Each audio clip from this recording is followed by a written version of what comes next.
ইব্রাহিম আলাইহিস সালাম একদিন আজরাইলকে বলছে, আজরাইল, কোন নাফরমান পাপীর রুহু যে কবজ করো তুমি, তখন তোমার চেহারাটা কিরকম হয়, আকৃতিটা আমার এটা একটু দেখাও। হযরত ইব্রাহিম আলাইহিস সালামকে আজরাইল বলছে, আল্লাহর কসম হে নবী, আপনি সহ্য করতে পারতেন না, আপনি এটা দেখতে চাইেন না। ইব্রাহিম আলাইহিস সালাম বললেন, না, আমার একটু হলেও দেখাও।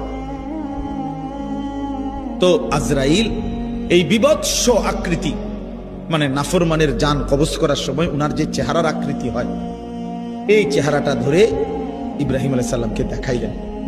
বিশ্বাস করেন, এই কিতাবে আছে, ইমাম কুরতুবীর কিতাব। ইব্রাহিম আলাইহিস সালাম একটা চিৎকার মাইরা বেহুশ হয়ে গেছে।